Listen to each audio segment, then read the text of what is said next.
From scheduling text messages to call recording, iOS 18 is bringing hundreds of features to your iPhone. But if you're an entrepreneur or a small business owner, these are the top 5 things that you should be excited about. Let's go. Number 1, scheduling a text message. You used to be able to do this before, but it was sort of complicated, but now it's baked right into the Messenger app. So for example, if it's 2 a.m. and you're thinking of that thing that you want to send, you can now schedule it to be sent during business hours, let's say the next day or the day after that.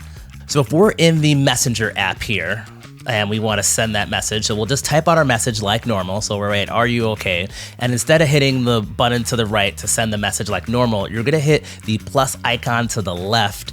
And once you hit that, you're gonna be able to see it says send later there. So if you hit the send later button, now it gives you the time and date that you can send the message. So it could be now, it could be a week from now. So click what date you want to, and then just hit enter. If you click on that, now you can send the message right away. You can edit the time it's sent, or you could just delete the message altogether. Number 2, being able to customize the lock screen to change the quick access icons that are in the lower left and the lower right. So now you can access any app right away. So you long hold in order to edit the screen, hit customize at the bottom there, and now hit lock screen to the left, hit minus on that flashlight that's down there. I'm gonna hit open app there. So we're gonna be able to open the app. I'm gonna do the notes app because I'm somebody who takes notes really frequently and I wanna be able to launch that without opening the phone. So now I'm gonna hit done in the top right, and now I could just quick launch that note app right away. But the options are unlimited. You could have a receipt scanner there. If you use a receipt scanning app, you could have really anything you want there that's useful for your business. Next, if you're somebody who uses your camera to take pictures of documents or receipts or handwritten notes, now those are automatically separated out so you can easily find those in the future. So let's go into the photos. If we scroll down, there's a function called utilities. Under there, you could have the different things that it separated out. So these are the receipts. Anything that the phone thinks is a receipt will show up here.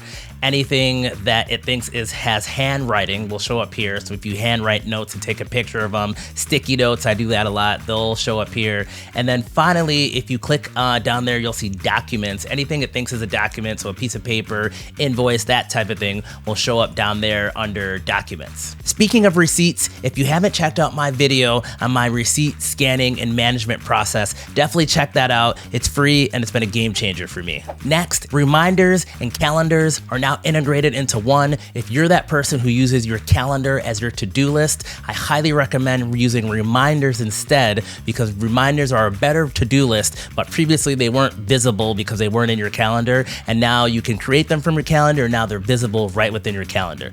All right, so this is my calendar for today. You can see that I have a reminder that says Call Summit Credit Union. So that's an iOS reminder that previously wouldn't have been there. And you can also still see my regular calendar events. So if I were to create an event, so by hitting top right, that plus button, now I have the option to create an event or create a reminder. So now I can do this right from the calendar screen. The advantage of creating a reminder as a to-do list is, 1, reminders can be location specific. So you can say, when I arrive home, when I leave work, when I get to the grocery store, remind me to do this thing. And also they can be time dated as well. So you still have that option just like the regular calendar.